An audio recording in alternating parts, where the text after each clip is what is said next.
આકાશવાણી અમદાવાદ વડોદરા પ્રાદેશિક સમાચાર સોનલ પરમાર વાંચે છે. આજે સવારથી જ રાજ્યભરમાં વરસાદી માહોલ જોવા મળી રહ્યો છે. ગાંધીનગર સ્થિત સ્ટેટ ઇમરજન્સી રિસ્પોન્સ સેન્ટર દ્વારા જાહેર કરાયેલા આંકડા અનુસાર આજે સવાર સુધીમાં રાજ્યમાં મોસમનો સરેરાશ 77% જેટલો વરસાદ વરસ્યો છે. આજે સવારે પૂરા થયેલા 24 કલાક દરમિયાન સૌથી વધુ મહેસાણાના વડગામમાં 4.25 ઇંચ, ખેડાના નડિયાદમાં, અરવલ્લીના મેઘરજમાં અને અમરેલીના બગસરામાં 4 ઇંચ વરસાદ પડ્યો હતો. રાજ્યની જીવાદોરી સમાન નર્મદા બંધ 88% ભરાયો છે, જ્યારે 66 ડેમ હાઈ એલર્ટ પર, 17 ડેમ એલર્ટ પર અને 11 જળાશયો પર ચેતવણી જાહેર કરાઈ છે. જ્યારે જામનગર જિલ્લાની ઉમિયાસાગર, રંગમતી, ફુલઝર નદીઓમાં પૂરની સ્થિતિ છે. દાહોદનું માથણનાળા તળાવ પણ ઉભરાઈ રહ્યું છે. રાજ્યમાં અત્યાર સુધીમાં 17,452 લોકોનું સ્થળાંતર કરવામાં આવ્યું છે, જ્યારે 1,653 લોકોને ઉગારવામાં આવ્યા છે. અમારા નર્મદા જિલ્લાના પ્રતિનિધિ જણાવે છે કે ઉપરવાસ મધ્યપ્રદેશમાં વધુ વરસાદ પડવાના કારણે ગુજરાતની જીવાદોરી સમાન નર્મદા ડેમમાં પાણીની આવક વધતા કુલ 9 દરવાજા ખોલી દેવામાં આવ્યા છે. હાલ ડેમમાં પાણીની આવક 1,17,257 ક્યુસેક થઈ છે, જ્યારે જળ સપાટી 135 મીટર પર સ્થિર થઈ છે. ડેમના 9 દરવાજામાંથી 50,000 ક્યુસેક પાણી નદીમાં છોડવામાં આવી રહ્યું છે. નર્મદા નદી બંને કાંઠે વહી રહી હોવાથી નર્મદા, ભરૂચ અને વડોદરા જિલ્લાના નર્મદા નદી કાંઠા વિસ્તારના લોકોને સાવધ કરવામાં આવ્યા છે. અમારા તાપી જિલ્લાના પ્રતિનિધિ જણાવે છે કે જિલ્લામાં સવારથી વ્યારા, વાલોડ, ડોલવણ અને સોનગઢ તાલુકામાં વરસાદી માહોલ જામ્યો છે. સાર્વત્રિક વરસાદ માહોલ વચ્ચે ગ્રામ્ય વિસ્તારના લો લેવલ કોઝવે પર પાણી ફરી વળતા વાહન વ્યવહાર માટે રસ્તા બંધ કરવાની ફરજ પડી છે. દક્ષિણ ગુજરાતની જીવાદોરી સમાન ઉકાઈ ડેમના ઉપરવાસમાં પડેલા વરસાદના પગલે ડેમની સપાટી રૂલ લેવલને પાર થઈ ગઈ છે. ડેમનું રૂલ લેવલ જાળવવા માટે 8 દરવાજા 4 ફૂટ ખોલીને તાપી નદીમાં પાણી છોડવામાં આવી રહ્યું છે. ડેમમાંથી પાણી છોડવામાં આવતા તાપી નદી કિનારાના ગામોને તંત્ર દ્વારા એલર્ટ કરાયા છે. અમારા નવસારી જિલ્લાના પ્રતિનિધિ જણાવે છે કે 4 કલાકમાં ખેરગામ તાલુકામાં 2.25 ઇંચ વરસાદ પડ્યો છે. આજે સવારે 6 થી બપોરના 12 સુધીમાં ગણદેવી, નવસારી અને ચીખલી તાલુકામાં આશરે 1.5 ઇંચ વરસાદ પડ્યો છે. અમારા છોટાઉદેપુર જિલ્લાના પ્રતિનિધિ જણાવે છે કે લાંબા વિરામ બાદ મેઘરાજાના આગમનથી ખેડૂતોમાં ખુશીની લહેર પ્રસરી છે. ખેતીલાયક વરસાદ વરસતા કપાસ, તુવેર, સોયાબીન, મકાઈ જેવા પાકોનો સારી રીતે ઉછેર થયો છે.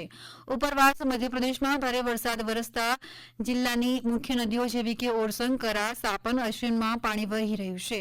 કવાંટ વિસ્તારમાં સારો વરસાદ વરસતા રાજવાસણા ડેમ છલકાઈ ગયો છે. હિરણ નદીમાં નવા નીર આવતા નદી બીજી વાર બંને કાંઠે વહેતી જોવા મળી રહી છે. અમારા મહેસાણાના પ્રતિનિધિ જણાવે છે કે વિજાપુર તાલુકામાં છેલ્લા 24 કલાકમાં 8 ઇંચ અને વિસનગરમાં 3.25 ઇંચ વરસાદ પડ્યો છે. આ ઉપરાંત મહેસાણા, ખેરાલુ, કડી સહિતના તાલુકાઓમાં વરસાદ પડ્યો છે. અમારા બનાસકાંઠા જિલ્લાના પ્રતિનિધિ જણાવે છે કે દાંતીવાડા, વડગામ, પાલનપુર, ડીસામાં વરસાદથી ખેડૂતોમાં આનંદની લાગણી વ્યાપી છે. જિલ્લાના 14 તાલુકામાંથી 5 તાલુકાઓમાં વરસાદ પડ્યો છે. ઉપરવાસમાં રાજસ્થાનમાં વરસાદ થતાં દાંતીવાડા ડેમમાં પાણીની આવક વધી છે. અમારા ભાવનગર જિલ્લાના પ્રતિનિધિ જણાવે છે કે ગોહિલવાડ પંથકમાં વરસાદી માહોલ યથાવત છે. જિલ્લાના ઉમરાળામાં 1 ઇંચ, ઘોઘામાં 1.5 ઇંચ, ગારિયાધાર, પાલીતાણા અને ભાવનગર શહેરમાં અડધો ઇંચ વરસાદ પડ્યો છે. પ્રધાનમંત્રી નરેન્દ્ર મોદી આવતીકાલે 11 વાગે આકાશવાણી પરથી પ્રસારિત થનારા મન કી બાત કાર્યક્રમ દ્વારા પોતાના વિચારો રજૂ કરશે. મન કી બાત કાર્યક્રમની માસિક કડીનો આ 113મો એપિસોડ હશે. આ કાર્યક્રમ આપ Akashvani, Doordarshan, EIR news website અને news on air mobile app પર સાંભળી શકશો. આ ઉપરાંત આકાશવાણીની અંગ્રેજી, હિન્દી તેમજ પ્રાદેશિક ભાષાઓની યુટ્યુબ ચેનલ ઉપર પણ આપ તેને સાંભળી શકશો. આકાશવાણી પરથી મુખ્ય કાર્યક્રમ બાદ પ્રાદેશિક ભાષાઓમાં કાર્યક્રમનું પ્રસારણ કરાશે. મુખ્યમંત્રી ભૂપેન્દ્ર પટેલના હસ્તે આજે ભાવનગરમાં 310 કરોડ રૂપિયાના વિવિધ વિકાસ કામોનું લોકાર્પણ અને ખાતમુહૂર્ત કરવામાં આવ્યું હતું. આવાસ યોજના અને રીડેવલપમેન્ટના લાભાર્થી બહેનોને મુખ્યમંત્રીએ પ્રતિકાત્મક ચાવી અર્પણ કરી ગૃહ પ્રવેશ કરાવ્યો હતો. મુખ્યમંત્રીના હસ્તે કોમ્પ્યુટરાઇઝ ડ્રો દ્વારા મકાનની ફાળવણી કરવામાં આવી હતી. શ્રી પટેલે ગુજરાત કવિ નર્મદને યાદ કરી ગુજરાતી ભાષા દિવસની રાજ્યવાસીઓને શુભેચ્છા પાઠવી હતી. રાજ્યમાં ઇમ્પેક્ટ કાયદાને સરળ બનાવવામાં આવ્યો છે, જેમાં ગામતળ વિસ્તારમાં, બિન રહેણાંક વિસ્તારમાં 4.5 FSI સુધીના બિનઅધિકૃત બાંધકામો નિયમિત થઈ શકશે.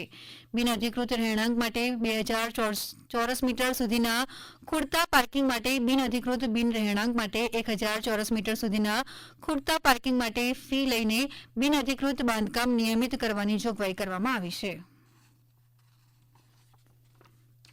રાજ્ય સરકારે રાજ્યના 3 વીજ મથકોમાં પ્રત્યેકમાં 800 મેગાવોટના સુપર ક્રિટિકલ થર્મલ પાવર એક્સટેન્શનની સૈદ્ધાંતિક મંજૂરી આપી છે. ગાંધીનગર થર્મલ પાવર સ્ટેશન, સિક્કા થર્મલ પાવર સ્ટેશન અને ઉકાઈ થર્મલ પાવર સ્ટેશન એમ પ્રત્યેક TPSમાં 800 મેગાવોટના આવા પ્લાન્ટ સ્થાપાતા રાજ્યની હાલની કુલ 53,368 મેગાવોટની સ્થાપિત ક્ષમતામાં 2400 મેગાવોટનો વધારો થશે. હાલ રાજ્યમાં 24,962 મેગાવોટ પરંપરાગત અને 28,406 મેગાવોટ બિન પરંપરાગત ઉર્જા ઉત્પાદનની કુલ 53,368 મેગાવોટ સ્થાપિત ક્ષમતા છે. આકાશવાણીના અમદાવાદ વડોદરા કેન્દ્ર પરથી પ્રાદેશિક સમાચાર પૂરા થયા. આ સમાચાર આપ અમારી YouTube channel AIR news Gujarat પર પણ સાંભળી શકશો. વધુ સમાચાર માટે આપ અમારા ટ્વિટર હેન્ડલ AIR _ABAD ને ફોલો કરી શકશો.